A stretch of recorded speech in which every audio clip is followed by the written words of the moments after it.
kedua ingin mempresentasikan laporan program Basic Learning atau PBL. Sebelum itu kami akan memperkenalkan anggota kelompok kami. Saya Hendrian Dewi Setiadin dengan NIM 2306040013 dan di sebelah saya Herlinda Fasmapatijun dengan NIM 2306040002. Saya Inosensia Nilina Nunggu dengan NIM 2306040019. Saya Mentari Estermaten dengan NIM 2306040032.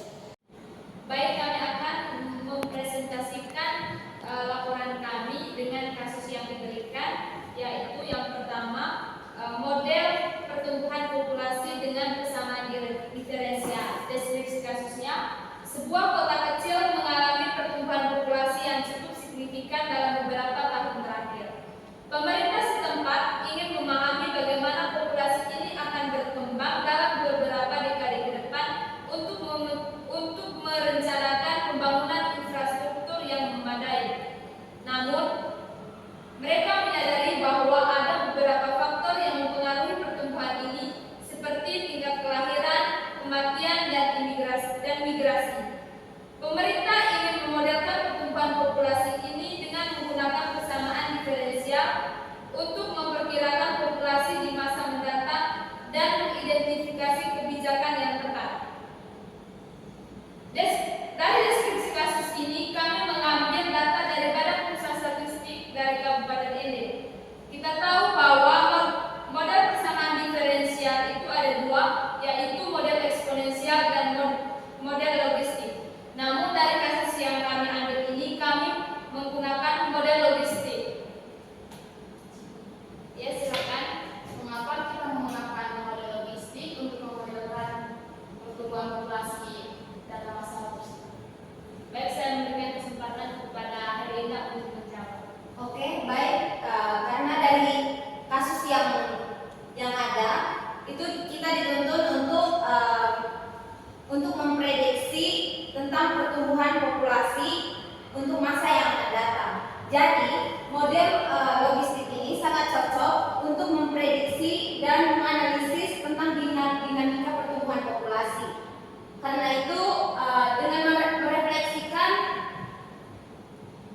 antara ukuran populasi dan faktor-faktor yang ada pada diskusi pada kasus yang telah dipaparkan tadi.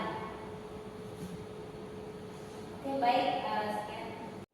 Oke, jadi untuk model ini itu dimodifikasi dari model Malthus yang dapat digunakan untuk memprediksi pertumbuhan populasi tanpa batas. Pada model logistik ini kita akan memperluas asumsi dengan mempertimbangkan faktor-faktor yang ada, di mana pada rumus ini DP itu menunjukkan laju pertumbuhan jumlah populasi P terhadap waktu T dengan K dikali P dikali 1 kurang P per K itu menunjukkan persamaan diferensial logistik yang melibatkan dua komponen, yaitu K kali P dan 1 kurang P per K. Selanjutnya K kali P ini menunjukkan pertumbuhan intrinsik dengan ukuran populasi P, di mana jika semakin besar populasi P, maka semakin cepat laju pertumbuhan. Dan untuk 1 kurang P per K itu menunjukkan faktor penghambat yang akan menunjukkan efek kepadatan. Nah, ketika P per K ini lebih besar 1, maka laju pertumbuhan akan negatif karena adanya persaingan internal yang akan meningkatkan angka kematian. Baik, silakan Mentari untuk bertanya kepada Herlinda. Baik, saya ingin bertanya kepada Saudara Herlinda, bagaimana kita bisa menentukan nilai P dari persamaan tersebut? Baik, di sini kita lihat rumusnya membentuk suatu diferensial atau turunan. Maka cara untuk menentukan nilai P, kita akan melakukan pengintegralan, sehingga terlebih dahulu kita akan melakukan pemisahan variabel sehingga diperoleh integral dp per p dikali 1 kurang p per k sama dengan integral dari k dikali dt. Diperoleh ln p kurang ln k kurang p sama dengan kt tambah c, dan menurut sifat logaritma ln p kurang ln k kurang p itu sama dengan ln p per k kurang p, sehingga ln p per k kurang p sama dengan kt tambah c, maka diperoleh nilai p itu sama dengan k dikali e eksponensial pangkat kt tambah c per 1 ditambah eksponensial pangkat kt tambah c. Berdasarkan data yang diperoleh dari Badan Pusat Statistik Kabupaten Ende pada tahun 2020 sampai dengan tahun 2023, dapat dilihat data jumlah penduduk Kabupaten Ende seperti yang ada pada tabel. Teman-teman bisa lihat pada grup yang telah kami kirimkan.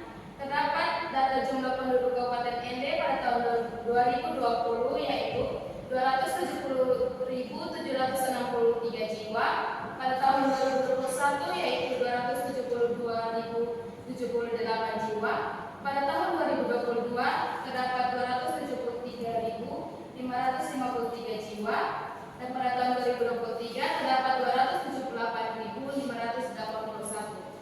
Untuk mengestimasi jumlah populasi penduduk di Kabupaten Ende dengan model logistik, maka untuk waktu yang mengikuti peralihan tahun diasumsikan terlebih dahulu. Selanjutnya misalkan P sama dengan 0 pada tahun 2020. Maka syarat awal P0 sama dengan 270.763. Selanjutnya adalah mencari nilai daya tampung dari suatu daerah untuk populasi, yaitu nilai K sama dengan P1 dikali P1 kali P0 kurang 2 kali P0 kali P2 ditambah P1 kali P2 per atau dibagi dengan P1 kuadrat kurang P0 dikali P2. Dari tabel 2 diperoleh nilai P yaitu 0, 1, 2, 3, yaitu tahun 2020, 2021, dan 2023. Dengan nilai P0, P1, P2 dengan nilai masing-masing yaitu P0 sama dengan 270.763, P1 yaitu 272.078, P2 sama dengan 273.553, dan P3 yaitu 278.581.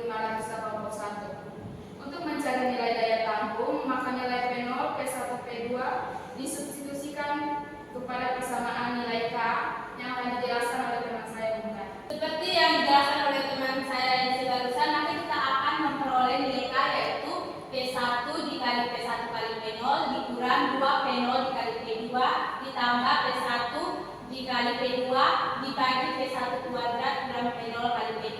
Sehingga kita memasukkan data-data yang sudah dijelaskan oleh teman saya Nancy ke dalam persamaan tersebut, sehingga kita akan memperoleh hasil dari pengoperasian persamaan tersebut dan mendapatkan hasilnya yaitu nilai K sebesar 259.390.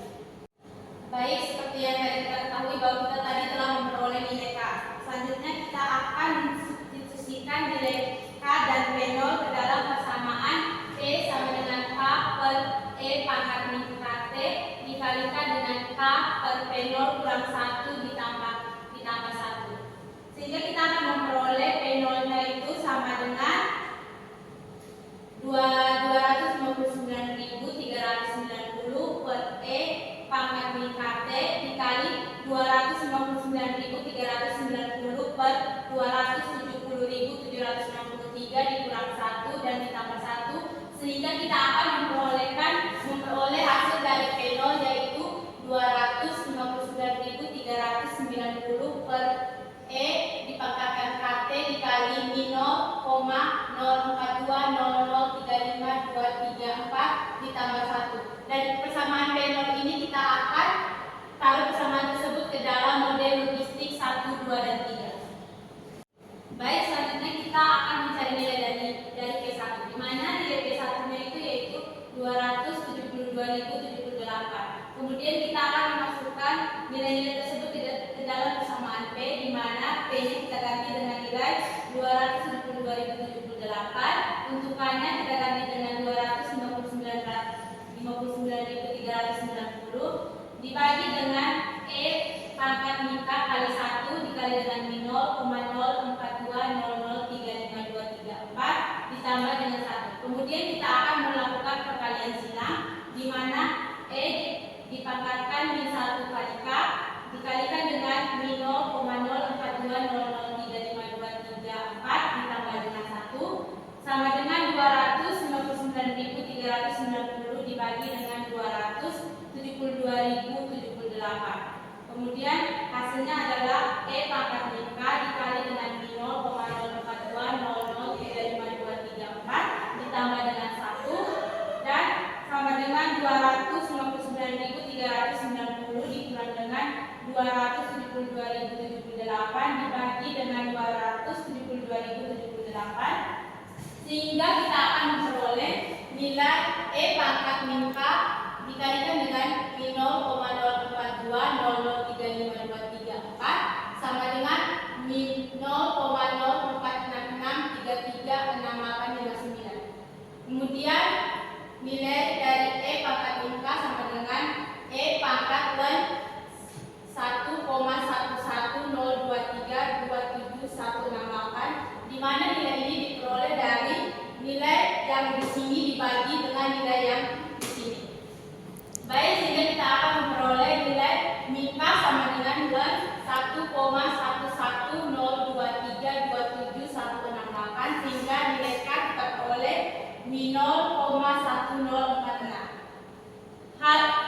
Kemudian kita akan melakukan hal yang sama pada P2 dan P3, sehingga kita dapat memperoleh nilai K dari P2 dan P3, yaitu untuk nilai P2-nya kita memperoleh nilai K sama dengan min 0,10475 dan nilai K dari P3 sama dengan min 0,16473. Baik, setelah kita mendapatkan nilai K, maka nilai K tersebut kita substitusikan ke dalam persamaan P ini. P sama dengan 259.390 dibagi dengan E pangkat min K kali P dikali min 0,0420035234 ditambah 1. Kemudian kita mendapatkan model logistik yang pertama, PT sama dengan 259.390 dibagi dengan E pangkat min ini itu didapat dari nilai K T sama dengan 1, yaitu min 0,1046 dikali P lalu dikali dengan min 0,04200352324 ditambah 1. Begitu pula dengan model logistik yang kedua dan ketiga dengan hal yang sama kita lakukan tersebut, sehingga kita akan memperoleh tabel model yang sudah kita cari. Teman-teman bisa lihat pada slide tabel 3. Kemudian setelah kita mendapatkan tabel nilai-nilai model per tahunnya, kita akan mencari MAPE, di mana MAPE ini merupakan mean absolute percentage error, di mana untuk mencari MAPE tabel error ini, jumlah penduduk ini dikurang dengan model 1 per tahunnya, model 1, model 2, model 3 per tahunnya. Kemudian setelah kita mendapatkan tabel error tersebut, kita akan membuat dalam bentuk grafik, di mana teman-teman juga bisa lihat pada slide grafik dari tabel 4 tersebut. Kemudian berdasarkan grafik jumlah penduduk Kabupaten NT yang dihasilkan oleh ketiga model tadi, maka model logistik kedua memberikan hasil yang cukup mendekati hasil sensus. Selain itu, keakuratan model logistik kedua cukup baik. Hal ini dapat dilihat dari hasil jumlah penduduk Kabupaten NT pada tahun 2021 yang dihasilkan oleh model logistik kedua. Selanjutnya, model logistik kedua ini digunakan untuk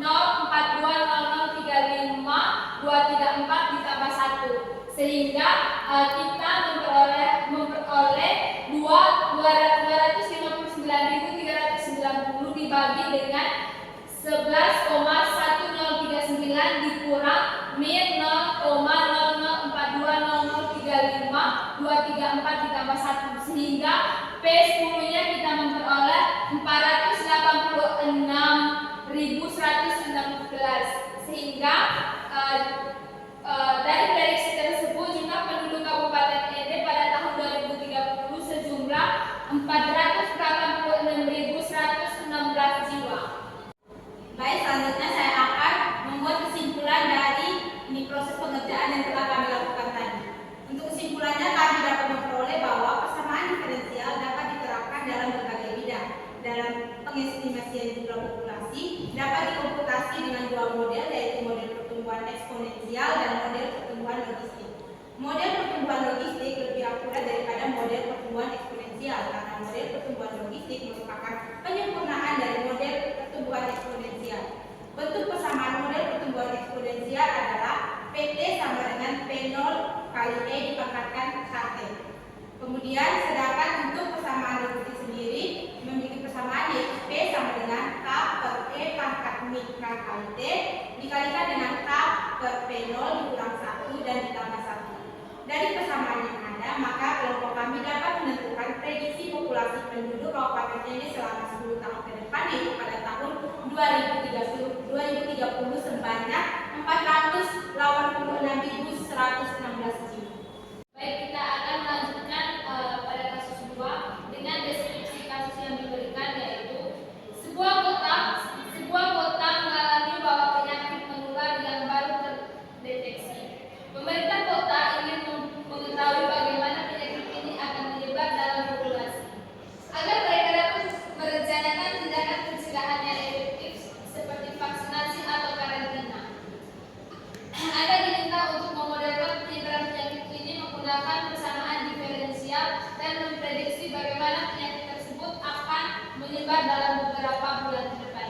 Dengan data yang diberikan, yaitu populasi kotanya itu 10.000 orang, jumlah penduduk yang terinfeksi awal 10 orang, jumlah individu yang rentan atau belum terinfeksi tetapi bisa terinfeksi yaitu 9.990 orang, jumlah individu yang pulih dan tidak bisa terinfeksi lagi 0 orang, tingkat penularan yaitu 0,3, tingkat pemulihan yaitu 0,1.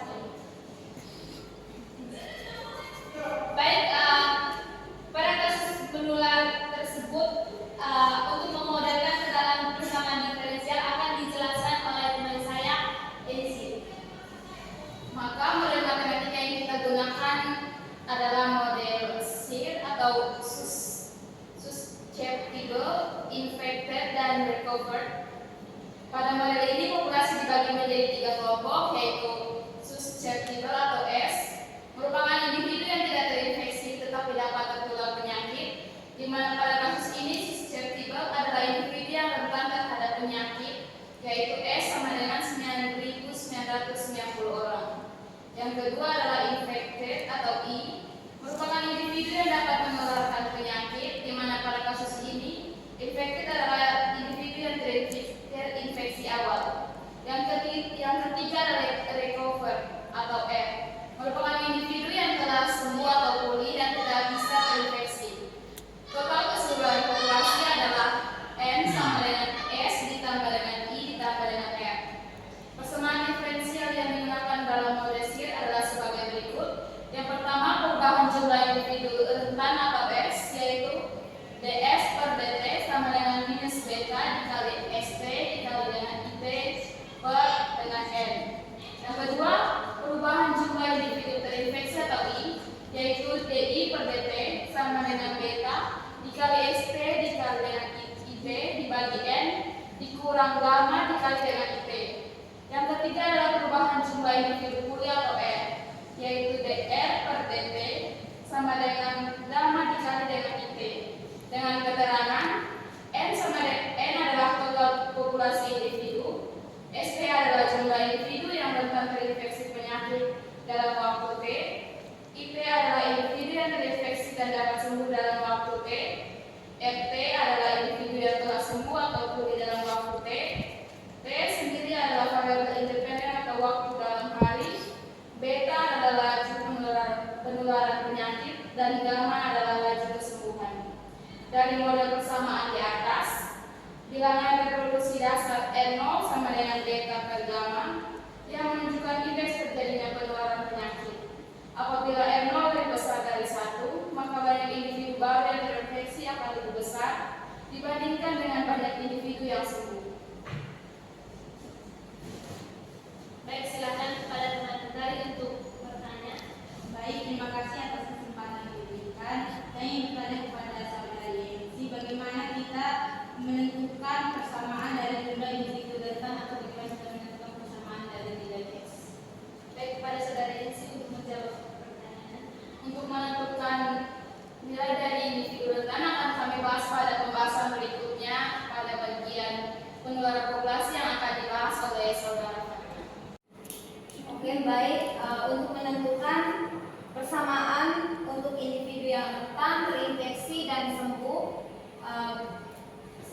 terlebih dahulu kami melakukan asumsi dengan mengasumsikan bahwa ukuran populasi tetap sepanjang waktu, di mana tidak ada kelahiran ataupun kematian baru. Dan kedua, penularan itu hanya dari orang yang terinfeksi dan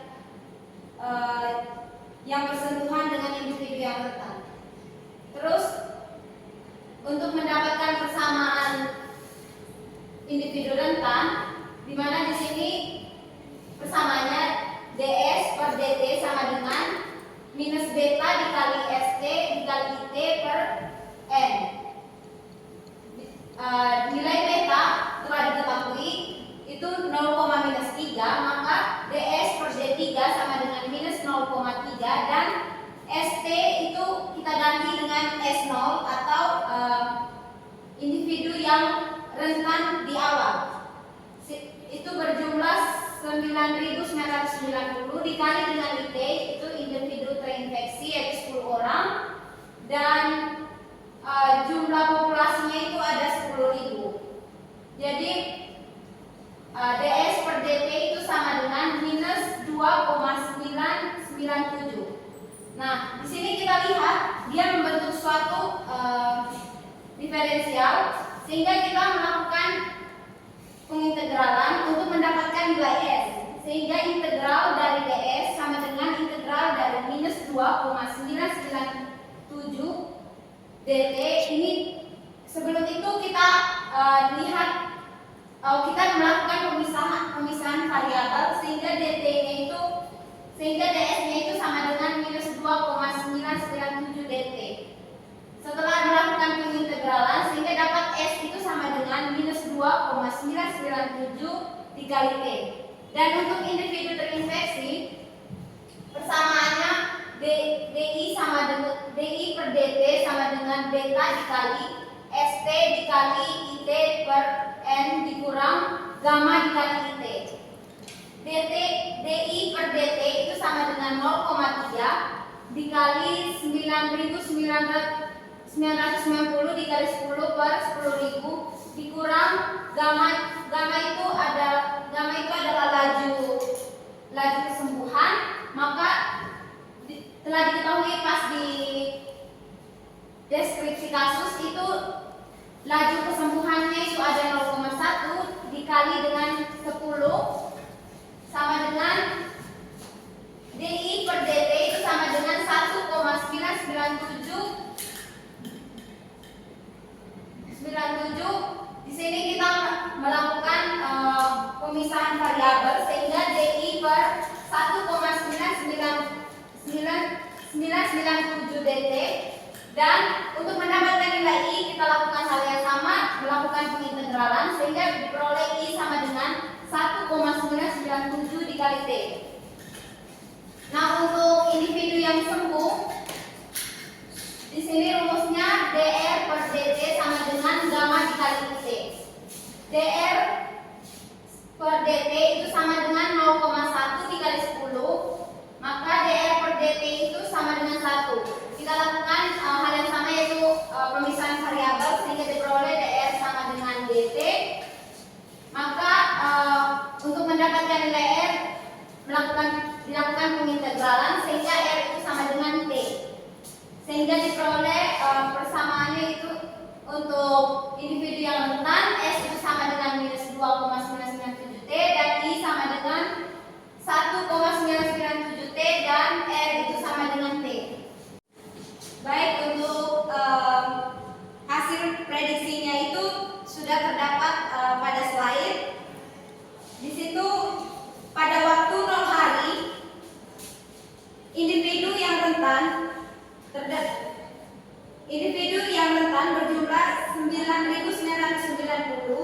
Dan individu yang terinfeksi ada 10 orang dan pulih itu ada 0 orang. Dan dalam waktu 7 hari individu yang rentan berkurang 20,979 atau 21 orang, rata-rata 21 orang. Dan untuk individu terinfeksi itu bertambah 13,979 atau rata-rata 14 orang. Dan untuk individu yang pulih itu ada 7 orang. Nah, untuk waktu 14 hari itu ada untuk nilai untuk individu rentan berkurang 41,958 orang. Dan untuk individu terinfeksi bertambah 27,958 dan untuk individu pulih itu ada 14 orang. Dan begitu pun seterusnya sampai pada waktu 3.337 hari individu yang rentan berkurang 10.000 orang. Dan untuk individu terinfeksi itu bertambah 6.663,989 atau 6.664 orang. Dan untuk individu yang pulih itu ada 3.337 orang. Sehingga untuk melihat penyebaran penyakit, kita dapat lihat pada grafik yang sudah ada pada slide. Di situ menunjukkan bahwa seiring berjalannya waktu, jumlah individu yang rentan terus menurun secara signifikan, mencapai nilai negatif pada hari ke-60 dan seterusnya hingga pada hari 3.337 hari. Jumlah individu yang terinfeksi meningkat tajam pada awalnya, namun dan kemudian mulai menurun. Dan jumlah individu yang sembuh meningkat seiring waktu. Ini menunjukkan bahwa semakin banyak individu yang berhasil sembuh dan infeksi. Selanjutnya, nilai negatif pada kolom S ini menunjukkan bahwa model ini mungkin tidak akan realistis setelah titik tertentu, atau mungkin menggambarkan situasi di mana semua individu telah terinfeksi atau tidak ada lagi populasi rentan yang tersisa. Baik, dari kasus 2 ini kita dapat mengambil kesimpulan bahwa yang pertama, tabel menunjukkan dinamika epidemiologis dari suatu penyakit dari populasi dengan model SDR. Yang kedua, pada awalnya populasi rentan sangat besar, tetapi seiring waktu banyak individu terinfeksi dan akhirnya sembuh, mengurangi jumlah individu yang rentan. Yang ketiga, munculnya nilai negatif pada